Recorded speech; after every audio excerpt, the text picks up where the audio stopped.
학교의 K-콜로퀴움 진행을 맡은 오하룡입니다.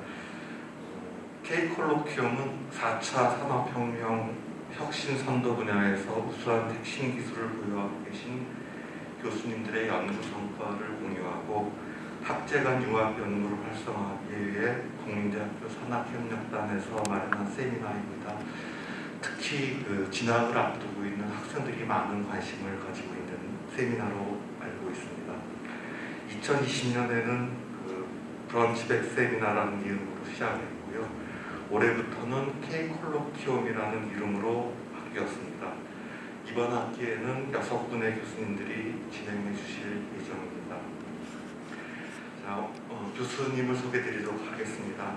오늘 두 번째 세미나 주제 강연을 해주실 최현주 교수님은 연세대학교에서 석사와 박사 학위를 취득하시고 연세대학교 휴먼트로닉스 사업단 박사후 연구원 그리고 MIT에서 포스트독토리얼 어소시에이트를 역임하셨으며 2012년서부터 국민대학교 신소재공학부 교수로 재직하고 계십니다. 오늘 강연 주제는 울트라 하이 스트렝스 라이트웨이트 알루미늄 카본 머티리얼스가 되겠습니다. 박수로 맞이해 주시면 감사하겠습니다.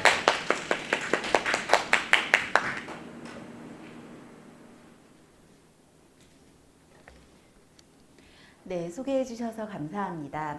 우선 K-콜로퀴움에 저의 연구 결과를 좀 발표할 수 있도록 초청을 해주셔서 굉장히 감사드리고요.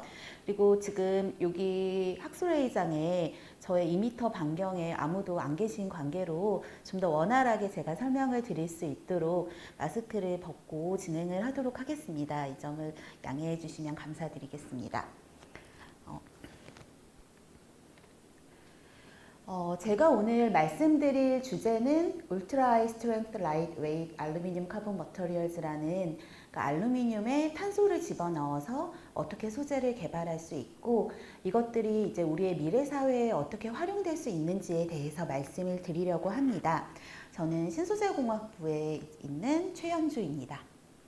그래서 먼저 제가 이런 연구를 하게 된 배경에 대해서 말씀을 드리고 제가 이제 연구한 결과들을 말씀을 드리고 결론을 말씀드리도록 하겠습니다.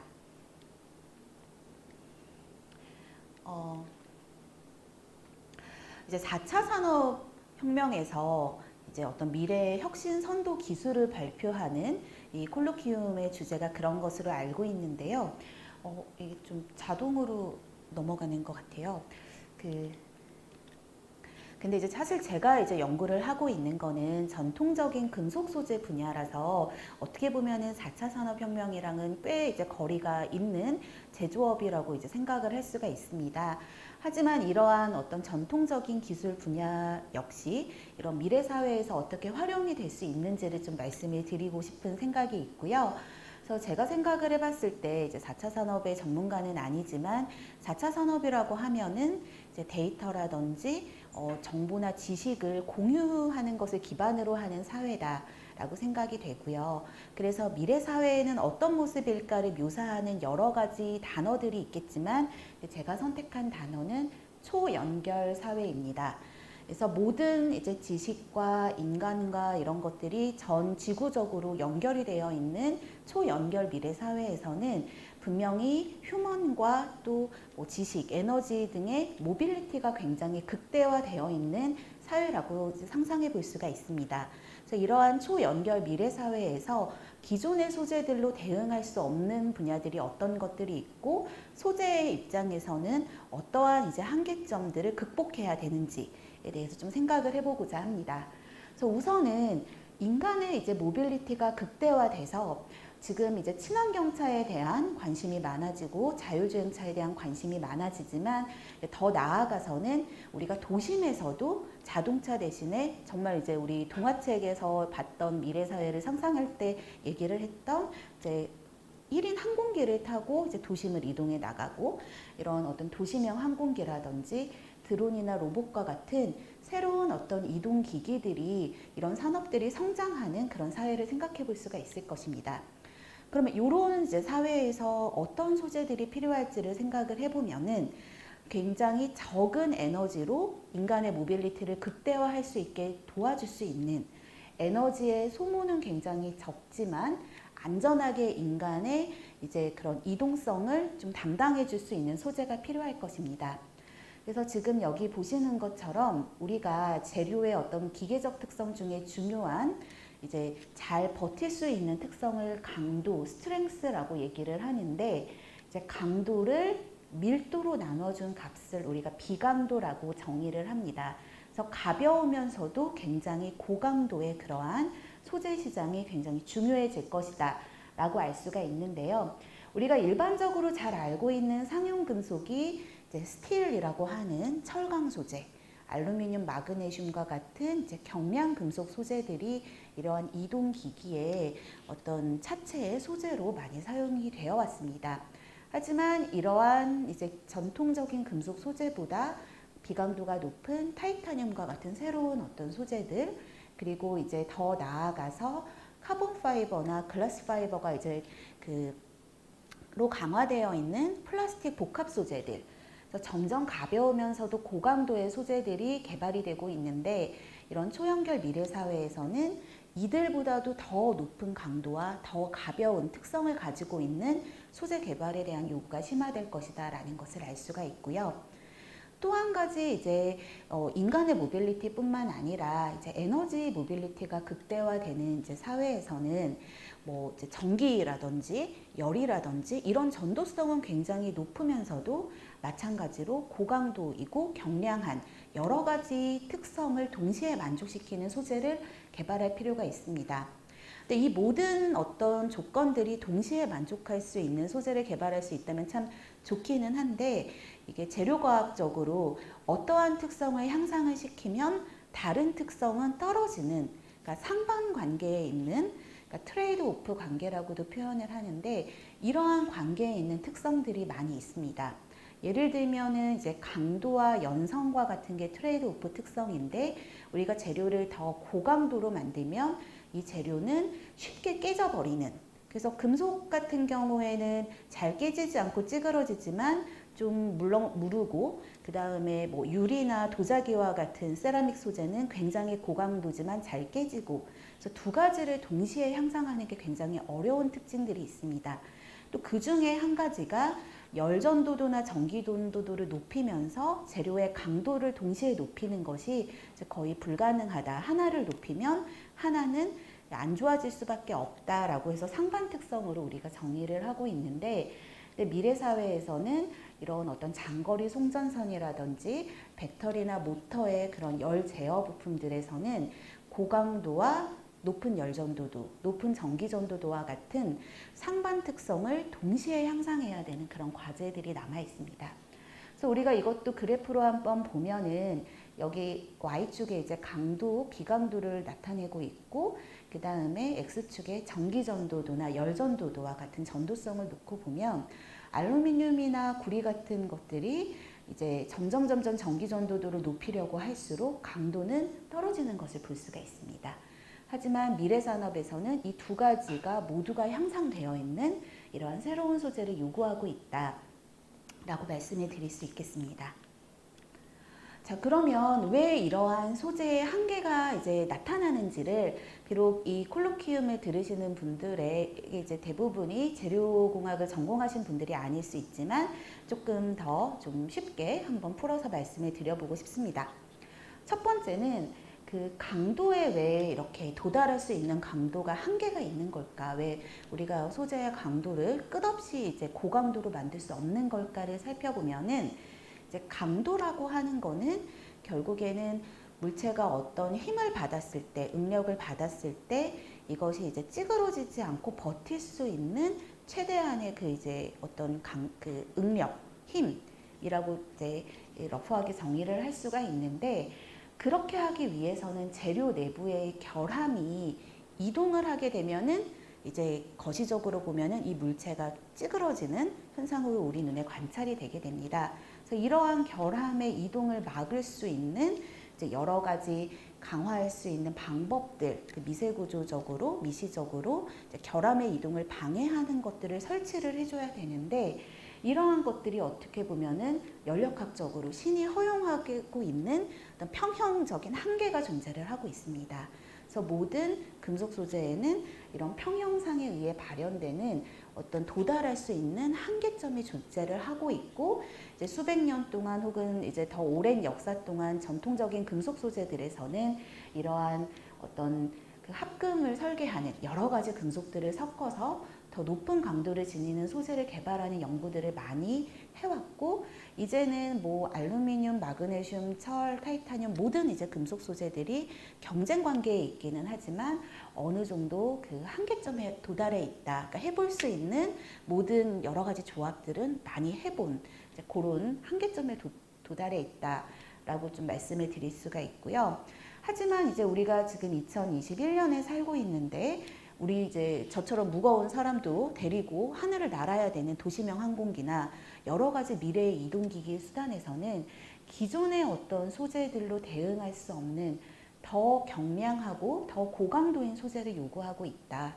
그래서 우리가 이러한 소재의 산업의 요구에 대응하기 위해서는 뭔가 새로운 개념의 그 소재 개발이 필요하다는 것을 말씀드릴 수가 있습니다. 또 한 가지는 제가 앞서서 말씀을 드린 것처럼 강도와 전도성이라고 하는 것이 상반관계에 있다고 말씀을 드렸는데요.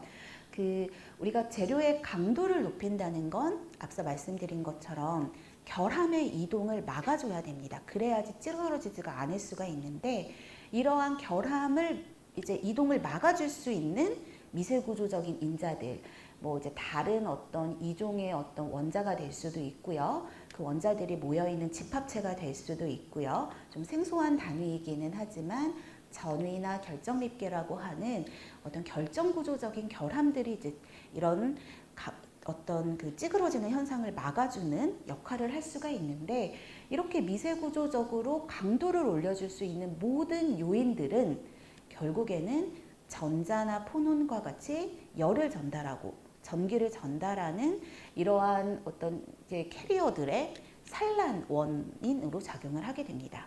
그래서 강도를 올려주면은 결국에는 열이나 전기를 전달할 수 있는 것들을 다 산란시켜 버리는 역할을 동시에 수행하기 때문에, 강도를 올리면 전도도가 떨어지고 이제 전도도를 높이려다 보면 강도가 떨어지고, 이렇게 트레이드 오프 특성을 가지고 있는 것을 알 수 있습니다. 하지만 이제 모든 요즘 친환경차 이슈가 많이 있는데, 친환경차에서 가장 핵심적인 그런 부품들이 뭐 모터나 배터리 이런 것들이 있을 수가 있는데, 이것들은 모두 경량화, 소형화가 되면서 동시에 고효율화, 대용량화가 되어가고 있습니다. 이 말은 즉 뭐냐면은 작으면서도 성능이 좋은 전장 부품들이 계속 개발이 되어야 되고, 배터리 역시 마찬가지고, 그래야지 우리가 한 번 충전했을 때 더 멀리까지 주행을 할 수가 있고, 그 다음에 이제 전비라고 하죠. 전비가 향상될 수 있는 아주 중요한 그런 특성들을 이제 도달할 수가 있습니다. 근데 그렇게 하려다 보면 이런 전장 부품들이 대용량화가 되고 또 고전압화가 되고 결국에는 발열이 심해지게 됩니다. 그래서 우리가 이제 일상생활에서도 접하지만 뭐든지 성능이 향상되려면 뭐 노트북도 그렇고 핸드폰도 그렇고 자동차도 그렇고 발열이라고 하는 것의 문제를 벗어날 수가 없는데, 우리가 어쨌든 이 발열을 하게 되면 모든 전장 부품들의 성능이 점점 쓰면 쓸수록 저하되는 현상을 또 피할 수가 없습니다.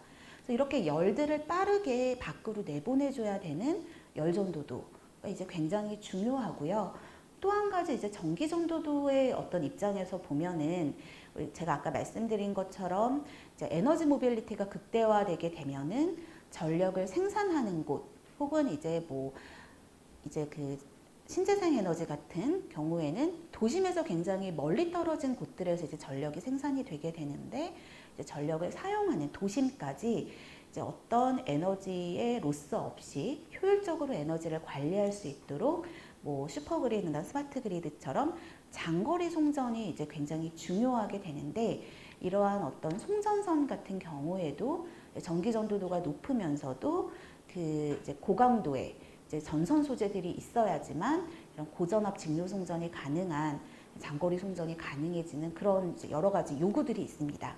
즉 다시 말해서 여러 산업 분야에서 전도도는 높으면서 동시에 강도도 높은 이제 그러한 어떤 소재들을 개발하고자 하는 요구들이 많이 존재하고 있다라고 말씀을 드릴 수가 있습니다.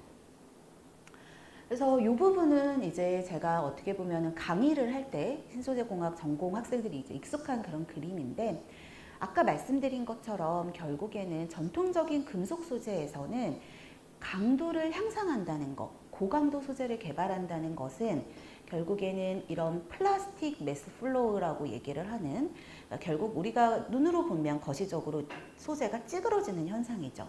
이거를 최대한 안 일어나게 막아주면 이제 강도가 높아지는 거죠. 더 큰 힘을 받아도 얘가 안 찌그러진다. 그게 결국 고강도 소재다라고 말씀을 드릴 수가 있고요. 안 찌그러지게 하려면은 결국에는 그런 찌그러지는 현상을 막을 수 있는 미세구조적인 인자들이 존재를 해야 되고, 대표적인 이런 인자들이 있습니다. 뭐 이렇게 원래 금속과 좀 다른 크기를 가지고 있는 이종의 어떤 원자, 결국 금속들끼리 섞는 거죠. 아니면 이런 어떤 석출물이라고 하는 어떤 새로운 상, 이런 이제 모든 종류의 인자들이 말씀드린 것처럼 전도도를 떨어뜨리는 그 폰원과 전자의 산란원으로 존재하는 이런 이제 기본적인 전통 금속에서의 방법으로는 이런 소재의 한계 돌파가 좀 어렵다. 그래서 또 한 가지 이제 좀 제시가 되고 있는 방법이 바로 이제 복합 소재라는 개념입니다. 우리가 이제 학생 여러분들도 이 콜로퀴움을 좀 듣고 계시면 그런 이제 뭐 팀플이라고 하죠. 그래서 강의를 듣다 보면 학생들이 굉장히 많이 싫어하는 건 알고 있지만, 프로젝트 수업을 하게 되면은 팀 구성원들이 이제 힘을 합쳐가지고 하나의 과제를 해결해야 되는 그런 팀 프로젝트 과제를 많이 경험하게 될 것입니다. 그런 경우에도 이제 내가 팀원을 만났을 때 아무래도 좀 굉장히 열심히 하고 나보다 뭔가 내가 부족한 부분을 보완해 줄 수 있는 그런 팀원을 만나게 되면은 훨씬 더 훌륭한 그 프로젝트 성과를 낼 수 있는 것처럼, 복합 소재는 내가 못하는 것과 제가 못하는 것이 있을 때 두 가지를 한꺼번에 섞어서 상호 보완적인 어떤 특성을 발휘할 수 있도록 만들어주는 그러한 소재를 우리가 복합 소재라고 얘기를 할 수가 있습니다. 그래서 이제 그 조금 이건 다른 얘기기는 하지만, 우리가 이제 인류의 역사에서 한번 좀 살펴보자면 이러한 어떤 금속이 아닌 다른 소재를 활용을 해가지고 큰 어떤 소재적인 발전을 이루었던 역사가 있습니다. 바로 이제 산업혁명을 이끌었던 스틸의 개발인데요. 철이라고 하는 금속을 발견한 지는 굉장히 오래됐습니다. 그래서 이제 철기 시대가 시작이 되었죠. 하지만 철만으로는 그렇게 강도가 높고 지금의 어떤 산업에서 요구하는 특성을 만족시키는 그런 성능을 이제 기대하기는 어려웠습니다. 근데 우리가 전혀 이제 금속과 다른 비금속의 대표적인 원소인 탄소라고 하는 것을 활용을 함으로써 철에 탄소를 집어넣을 수 있는 기술을 개발을 함으로써 스틸이라고 하는 철과 이제 탄소의 어떤 일종의 혼합물인 건 거죠. 그래서 합금인 이제 철강이라고 하는 스틸을 개발을 하게 되고, 우리가 뭐 이제 재료학적으로는 마르텐사이트부터 해서 페라이트, 베이나이트 여러 가지 이제 상들을, 페이즈들을 미세구조적으로 제어를 하면서 여러 가지 특성을 내 입맛에 맞게 조율할 수 있게 되고, 이러한 것이 결국에는 산업혁명을 이끌 수 있는 한 가지 중요한 기술 중에 하나가 되었습니다. 그래서 우리가 이런 이제 철강의 어떤 혁명에서 레슨을 받아서 알루미늄이나 이런 경량 금속에서도 탄소를 이제 활용을 하면 혹시 이런 기존의 금속 소재들이 가지고 있었던 물성의 한계를 극복할 수 있는 새로운 소재를 개발할 수 있지 않을까라는 기대를 해볼 수가 있을 것 같습니다. 제가 이제 그 이번에도 입학사정관을 하기도 하고 그 이제 입시에 이제 많이 면접관으로 들어가게 되면은 이제 신소재공학부에 지원한 이제 똘망똘망하고 눈이 초롱초롱하게 빛나는 고등학생들이 왜 이제 신소재공학과를 뭐 지원하게 됐냐, 왜 이제 여기서 뭘 배우고 싶냐 하면 제일 많이 나오는 그 단어가 탄소 나노튜브와 그래핀입니다. 아마 다른 전공도 마찬가지일 수가 있지만 학생들이 뭔가 꿈의 소재처럼 이렇게 생각을 하면서 이거는 되게 만능이고 모든 것을 할 수 있는 이제 소재이고 이런 것들을 배운다라고 이제 기대에 부풀어서 이렇게 우리 학과에 진학을 하는 학생들이 많이 있는 것 같아요. 근데 이제 실제로 그래핀이나 탄소 나노튜브 같은 경우에는 이 강도로 치자면은 순수한 알루미늄의 강도가 20메가파스칼 정도가 됩니다. 그리고 이제 우리가 많이 사용하고 있는 철강이 한 300메가파스칼 정도가 되는데 지금 보시다시피 탄소 나노튜브나 그래핀은 메가파스칼이 아니라 기가파스칼로 이제 100기가파스칼 정도가 된다고 이론적으로 얘기를 하고 있습니다. 그러니까 우리가 쓰고 있는 금속 소재의 거의 1000배에 해당하는 강도를 가지고 있고 이와 더불어서 이제 열전도도 측면에서는 우리가 알루미늄이 굉장히 은이나 구리 다음으로 열전도도가 높은 소재인데 알루미늄의 열전도도가 한 230에서 50 와트 퍼 미터 켈빈 정도가 되는데 3000, 5000 와트 퍼 미터 켈빈 정도가 되기 때문에 이 특성으로 치자면은 어마어마한 우리가 그 팀 프로젝트를 같이 한다 그러면 꼭 우리 조언이 됐으면 좋겠을 만큼 엄청난 이제 능력을 가지고 있는 꿈의 소재인 것은 맞습니다. 근데 이제 요거를 가지고서 자동차를 만들 수는 없겠죠. 굉장히 이제 나노 물질이기도 하고 얘네들이 이렇게 그래핀이 한 장으로 존재를 할 때 이런 특성을 갖는 거지. 이게 겹겹이 쌓이면 결국에는 연필심인 흑연이 되는 거고 그럼 특성이 엄청 떨어지기 때문에 얘네는 이게 하나하나 따로 존재할 때 이런 특성이 있지. 이제 뭉치게 되면은 뭐 금속보다도 훨씬 낮은 강도를 갖고 요런 이제 특징이 있기 때문에 얘네를 가지고서 바로 어떤 제품을 만들 수는 없을 겁니다. 하지만 우리가 원래 쓰고 있던 금속에 이러한 이제 어떤 나노 물질들을 잘 분산을 해서 섞어가지고 마치 여러분들이 그 팀 프로젝트를 하는 것처럼 금속처럼 이렇게 크게 제품을 형상화해서 만들 수 있는 그런 특성과 이런 탄소 나노 물질의 우수한 특성을 둘 다 이제 혼합해서 사용을 할 수가 있다면 이론적으로는 요 이제 그 타겟 기억나시죠? 제가 이제 아까 말씀드린 것처럼 이제 금속의 강도의 어떤 한계에 대해서 말씀드릴 때 미래 산업이 요구하는 타겟이 요 정도다 라고 아까 빵 이렇게 찍어가지고 여기서 요구 성능이라고 이렇게 딱 찍어서 이제 보여드렸던 그 지점인데요. 우리가 그 탄소 나노 물질을 이용하면 이론적으로는 이런 미래 산업이 요구하는 물성을 도달할 수 있다라고 예측을 할 수가 있습니다. 하지만 항상 모든 것들은 뜻대로 되지가 않죠. 그래서 뭐 뜻대로 되는 거는 미용실 가서 머리 하는 것밖에 없다라는 그런 얘기도 막 하는데 어쨌든 뭐든지 뜻대로 되지가 않는 게 왜 그러냐면 이 금속 나노탄소 물질을 이제 복합 소재라고 하는데 여기서 이제 이론적인 그런 물성에 도달하지 못하는 원인이 이제 크게 두 가지가 있습니다. 첫 번째는 뭐냐면 이 나노 물질이 굉장히 작잖아요. 그러니까 표면적이 굉장히 많겠죠. 그래서 얘네들은 서로 응집하려는 특성이 굉장히 강합니다.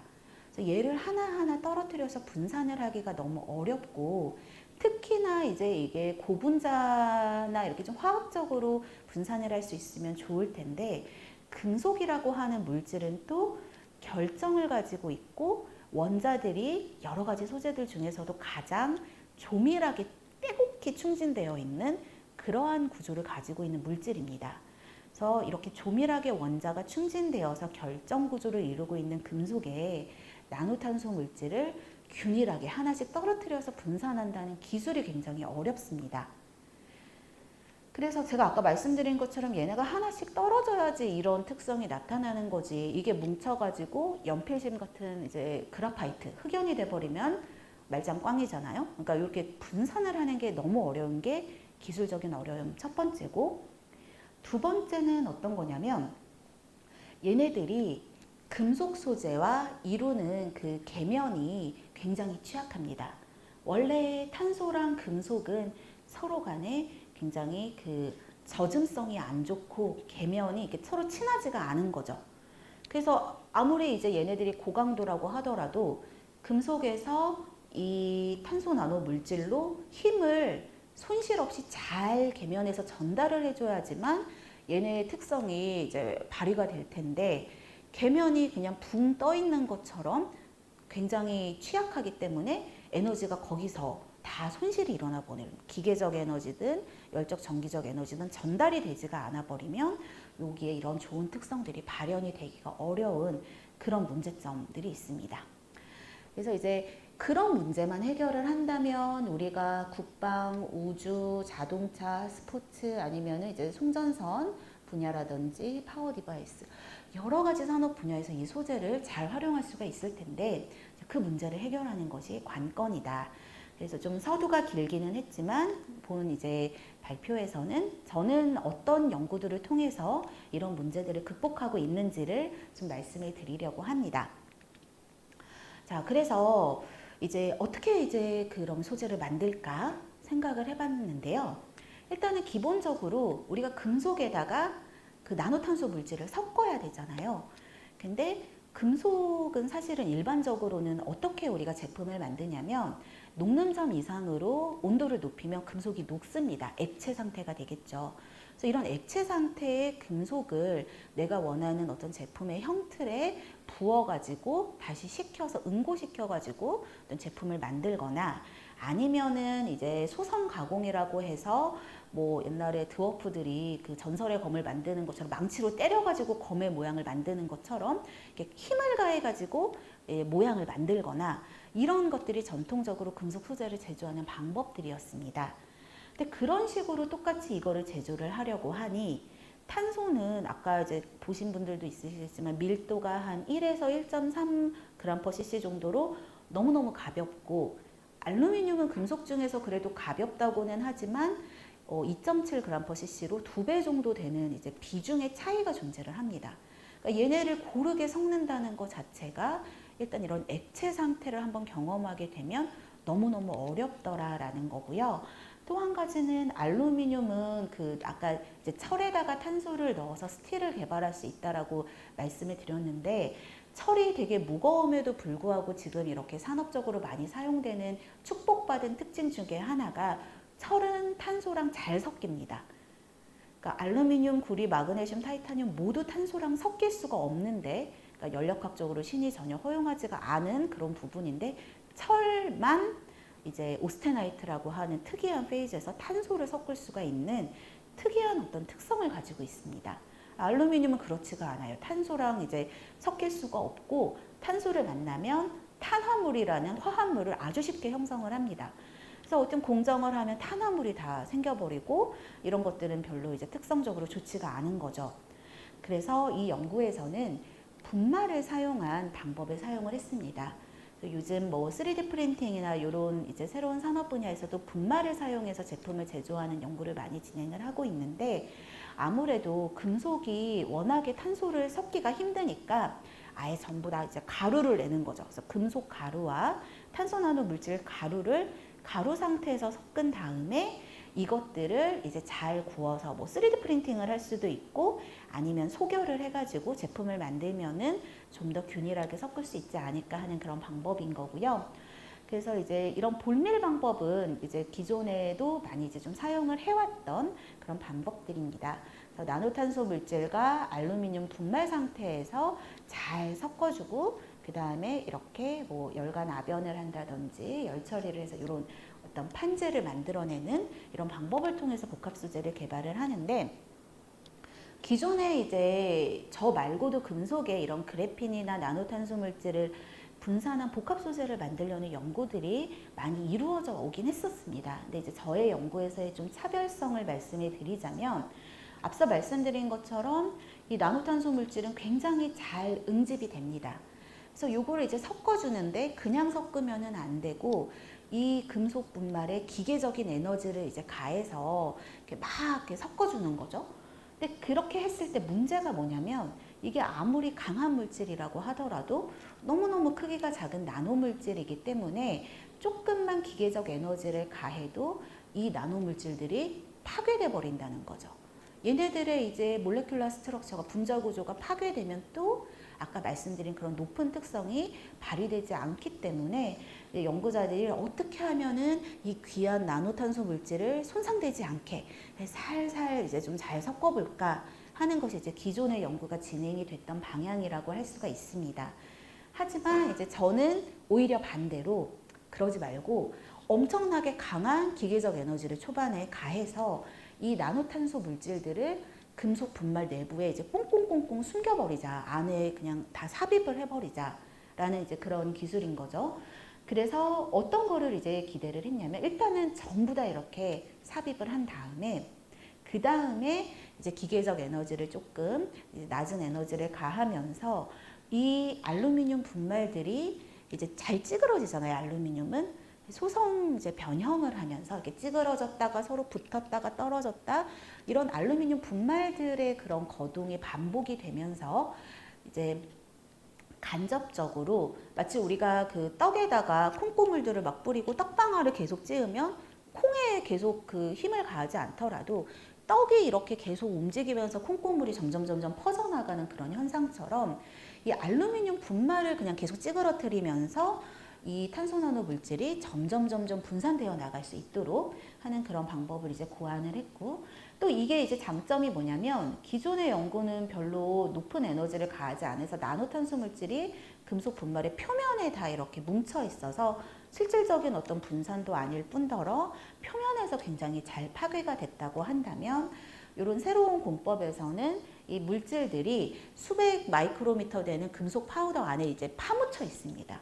그래서 알루미늄이 이제 버퍼 레이어 역할을 하면서 오히려 충격을 대신 흡수해줘서 나노탄소 물질의 파괴는 좀 보호를 하면서도 간접적으로 분산이 될 수 있도록 그리고 추후에도 이제 얘네들을 가지고 다시 뭔가 제품을 만들려고 하면 여기 있는 탄소 물질들이 굉장히 그런 분말과 분말 간의 접합을 방해를 하는데 그러지 않고 잘 제품끼리 이제 붙을 수 있도록 이런 어떤 것들이 이제 가능하게 하는 것들이 있고 이제 그래핀 같은 경우에는 굉장히 납작한 모양을 가지고 있기 때문에 분말의 모양도 똑같이 이렇게 납작하게 만들어서 분산을 하는 이러한 이제 공법들을 개발을 해서 이제 복합 소재를 만들었습니다. 그래서 이런 거 이제 좀 자세하게 이렇게 설명을 드리기보다는 혹시 궁금한 점이 있으시면 이 이제 발표가 끝난 후에 채팅창으로 질문을 주시거나 저에게 따로 이메일을 주시면 좀 더 이제 자세하게 말씀드릴 수가 있을 것 같습니다. 그래서 우리가 이제 전자현미경으로 보면 이런 동글동글한 0차원의 이제 플로렌 나무 있잖아. 1차원의 이제 이런 탄소 나노 튜브들, 그래핀과 같은 것들이 잘 분산이 된 거를 볼 수가 있었고, 그래서 이제 그 분율을 이렇게 막 높게 더 많이 분산함에 따라 높은 이제 강도를 보이는 것을 알 수가 있었습니다. 이제 제가 좀 더 말씀을 드리고 싶은 거는 이렇게 이제 복합 소재를 개발하는 연구를 진행을 해왔는데 그래서 분산의 문제는 이런 식으로 해결을 할 수가 있었어요. 근데 이제 문제는 뭐냐면 알루미늄은 특히나 금속 중에서도 탄소랑 너무너무 안 친한 물질이라는 거죠. 그래서 계면이 이렇게 반데르발스로 굉장히 약한 결합을 하고 있는데 그 중에서도 정말 계면이 취약한 그런 상태다라는 것을 이제 알 수가 있었고요. 그래서 이제 새롭게 이제 좀 이제 연구를 저희 신소재공학부의 조기석 교수님이라고 하시는 이제 기계학습과 인공지능 설계의 소재 그 저희 재료공학 분야에서는 기술을 선도하는 그런 이제 교수님이 계시는데 그래서 이제 좀 같이 협력 연구를 진행을 한 내용을 좀 말씀해 드리고 싶습니다. 그래서 그러면 얘네 둘이 안 친하니까 둘 사이를 좀 친하게 만들어줄 수 있는 새로운 애들을 요 사이에 화해시킬 수 있는 애들을 좀 집어넣어 보면 어떨까. 그래서 예를 들어 트랜지션 메탈이라든지 아니면 비금속 원자라든지 그래서 얘네들은 지금 너무 안 친하지만 이렇게 뭔가 전자를 둘 사이에서 공유를 시켜줘가지고 계면을 좀 더 단단하게 만들어줄 수 있는 그래서 저희가 이제 장명을 하기로는 원자가 여기서 둘 사이에 마치 오작교처럼 다리를 놔준다고 해서 애톰 브릿징 계면을 가지고 있는 그런 복합 소재를 개발해 보면 어떨까. 근데 이제 여기에 들어갈 수 있는 후보군들이 굉장히 많죠. 이게 뭐 트랜지션 메탈만 해도 종류가 여러 가지가 있고 비금속 원자들도 종류가 여러 가지가 있는데 과연 이제 그러한 원자들 중에서 뭐가 제일 가장 강한 계면을 형성할 수가 있는지 이거를 이제 저희 실험실 학생들에게 석사과정이나 박사과정 학생들에게 하나하나를 이제 다 넣어서 만들어 보자. 그리고 특성을 평가해 보자 하면 석사학위 안 할 거야 이러고 이제 그만두고 나갔을지도 모르겠어요. 하지만 감사하게도 조기석 교수님께서 기존의 이제 데이터베이스를 가지고서 어떤 애톰이 가장 이렇게 계면을 강화시킬 수 있는 효율이 뛰어난지를 기계학습과 이제 민감도 분석을 통해 가지고 이렇게 분석을 해서 레시피를 알려주셔서 이제 그거에 따라서 저희가 실제로 실험을 해봤더니 놀랍게도 순수한 알루미늄 같은 경우에는 이제 약한 계면으로 이렇게 똑같이 분산은 어떤 시스템이든 분산은 다 잘 됐어요.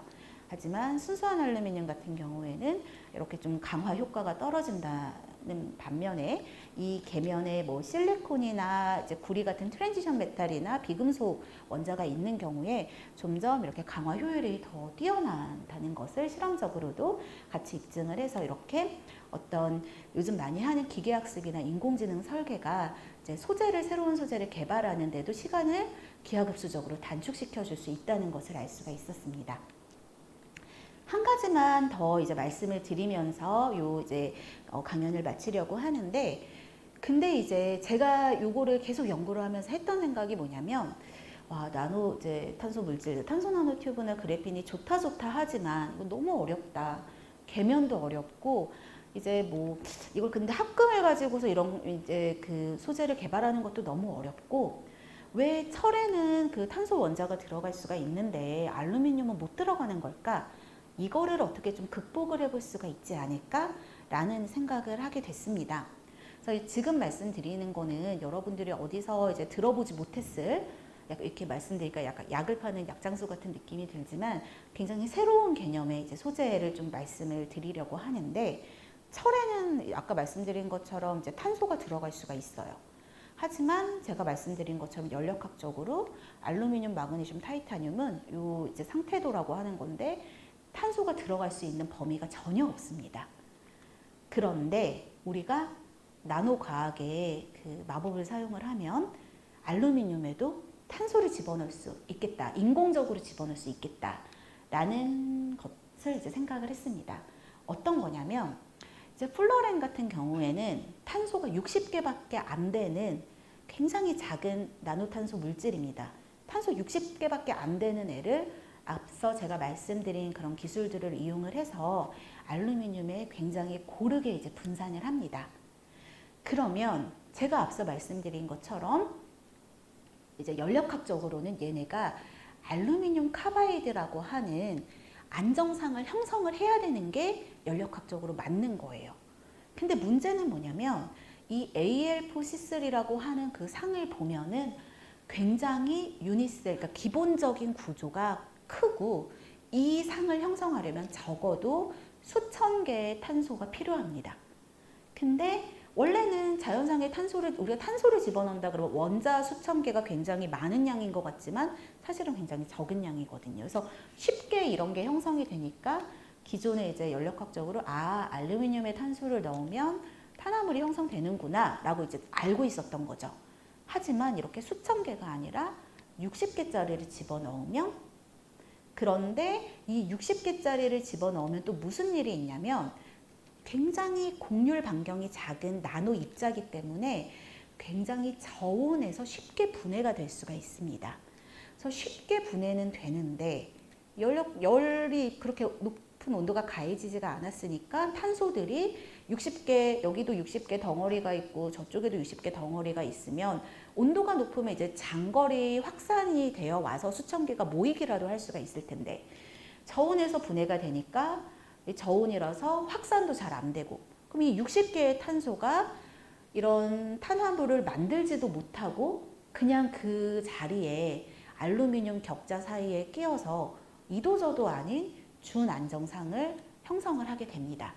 이게 결국에는 우리가 철 안에 탄소가 고용되어 있는 일종의 철의 이제 마르텐사이트라고 하는 극고강도의 상을 만들어낼 수 있는 그 메커니즘과 현상과 크게 다르지가 않은 그런 현상을 우리가 알루미늄에서도 인공적으로 만들어낼 수가 있는 거죠.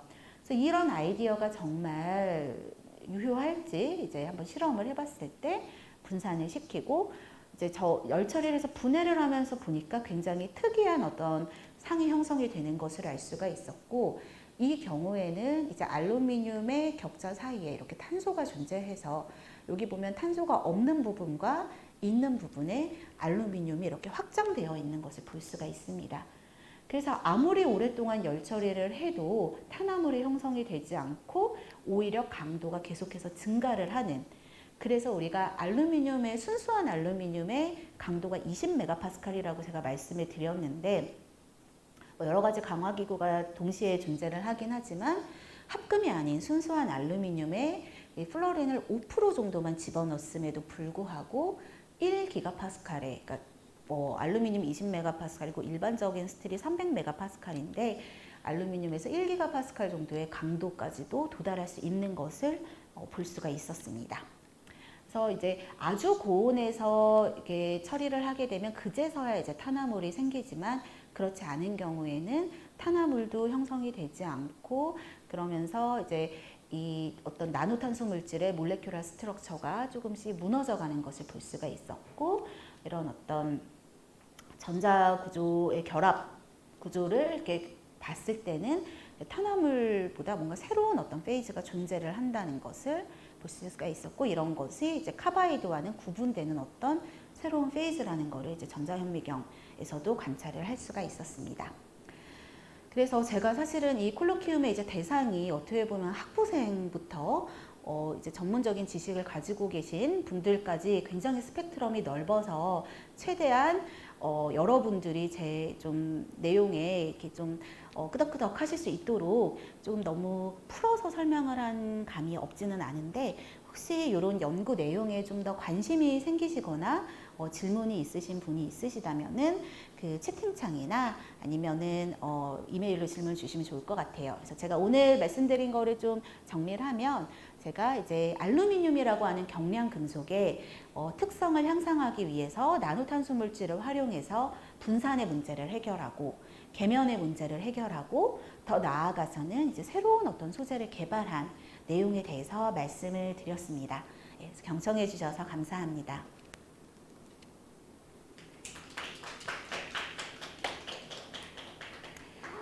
네, 그래서 제가 지금 채팅창을 뚫어져라 쳐다보고 있는데 유튜브로 이 강의를 보고 계신 분들은 채팅창을 통해서 질문을 올려주시면 감사드리겠습니다. 예. 그 질문을 주신 게 플러린 5%를 투입한다고 하는데 질량비 기준인지 물어보셨는데 부피비 기준입니다.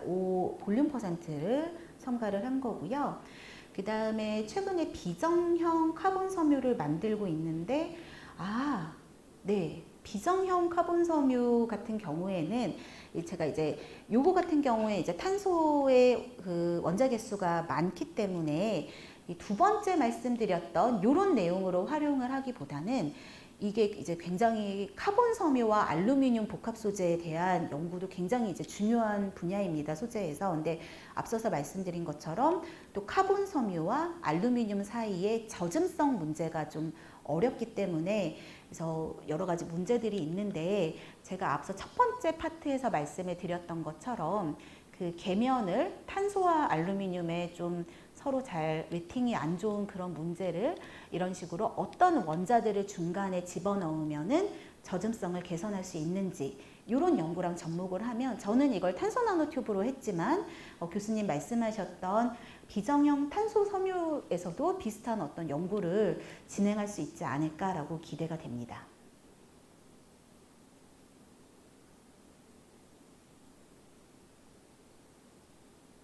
질문을 주셔서 감사합니다.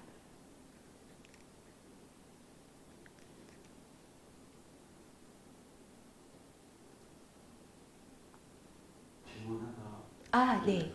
예. 좋은 강의는 감사드리고요. 많은 학생들이 이런 걸 생각할 것 같아요. 교수님 연구실에 들어가서 만약에 공부를 하고 싶으면 학교에서 어떤 준비를 해야 되는지, 그다음에 비전공자들은 불가능한 건지, 뭐 이런 거에 관련해서 어떤 준비를 하면 되는지 좀 간략하게 소개해 주시면 좋겠습니다. 네, 질문 감사드립니다. 제가 이제 생각을 하기에는 딱히 학부생일 때, 그러니까 학부 과정 속에서 대학원 진학을 위해서 준비를 해야 하는 것이 이제 별도로 존재를 하지는 않는다는 생각이 들고요. 그 다음에 또 한 가지 그 비전공자 같은 경우에도 요즘에는 그 약간 학문 간의 경계가 많이 사라지고 이제 융합형 연구들이 많이 진행이 되고 있기 때문에 본인의 전공과 또 신소재 공학을 접목할 수 있는 새로운 주제를 이제 발굴해서 대학원에서 연구를 할 수가 있기 때문에 비전공자라고 하더라도 이런 소재에 대한 기본적인 이론들은 조금 같이 공부를 해야 되겠지만 충분히 이제 신소재공학부에도 진학을 해서 그 공부를 할 수 있을 것 같습니다. 제가 이제 조금 추천을 하고 싶은 거는 학부 과정 중에 이제 예를 들어 이런 일이 있을 수가 있어요. 석사 진학을 했는데 이게 약간 내 적성이랑 안 맞는다는 거를 석사 진학 후에 이제 깨달을 수가 있는 거죠.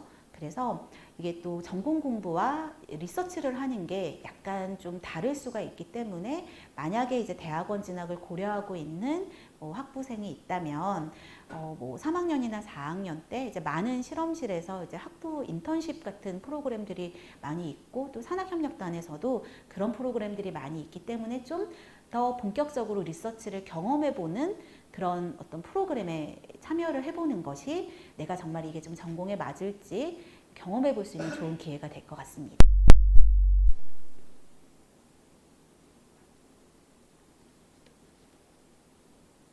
네. 더 질문이 없으시면은 혹시 또 다른 질문이 있으시면 저에게 개인적으로 이메일을 보내주셔도 좋을 것 같고요. 더 질문이 없으시면은 여기서 강연을 마치도록 하겠습니다. 감사합니다.